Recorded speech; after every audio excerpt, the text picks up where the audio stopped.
ரணில் விக்ரமசிங்க அவர்களை உடனடியாக கைது செய்யுங்கள் என்பதாக முன்னிலை சோசியலிச கட்சி தெரிவித்த விடயங்கள் முக்கியமாக இருப்பது நாங்கள் காணக்கூடியதாக இருக்கிறது. எனவே அவர் தெரிவித்த கருத்து ரணிலை கைது செய்யுங்கள் முன்னணி சோசியலிச கட்சி தெரிவிப்பு என்பதாக தலைப்பிடப்படுகிறது.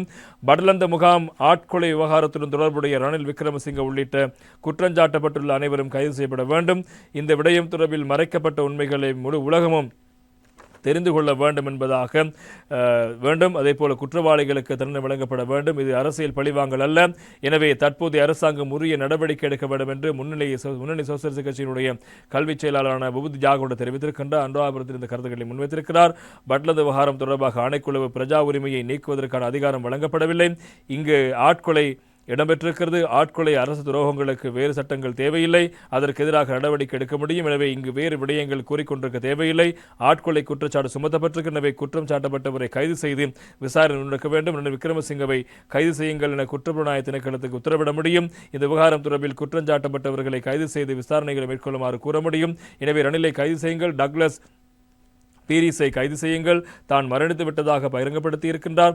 எமக்கு கிடைக்கப்பெற்ற தகவலுக்கு அமைய அவர் இன்னும் உயிரிழக்கவில்லை. தாம் வாழும் போது உயிரிழந்து விட்டதாக பொய்யான தகவல்களை பரப்புவது பாரிய குற்றமாகும். அங்கு இடம்பெற்ற துன்புறுத்தலில் சுனில் தெல்கொட பிரதான நபர், அவரையும் கைது செய்யுங்கள். அங்கு கடமையாற்றிய போலீஸ் அதிகாரிகளையும் கைது செய்யுங்கள். அங்கு பணியாற்றி ஓய்வு பெற்ற ஒருவர் அண்மையில் பல தகவல்களை பகிரங்கப்படுத்தியிருக்கிறார். சிலர் பாலியல் ஆசைகளை நிறைவேற்றிவிட்டு அந்த இளைஞர்களுக்கு செய்த பாலியல் துன்புறுத்தல்கள் தொடர்பில் கண்களால் கண்ட சாட்சியங்கள் உள்ளன. அதே போன்று சுதத் சந்திரசேகரவை கைது செய்யுங்கள். ரணிலின் சீடராகவே சுதத் சந்திரசேகர் செயற்பட்டார். அந்த பதவியில் இருந்தும் விலகிச் செல்லும் போது கடிதம் ஒன்றை எழுதியிருந்தார். நான் உங்களுக்காக பல விடயங்களை செய்திருக்கின்றேன். பட்லந்தவில் மக்களை நீங்கள் கொலை செய்யுமாறு கூறியதன் பின்னர் நான் அதனை செய்தேன் என அவரது கையொப்பத்தில் அவர் எழுதிய கடிதம் ஒன்றை எழுதியிருக்கிறார்.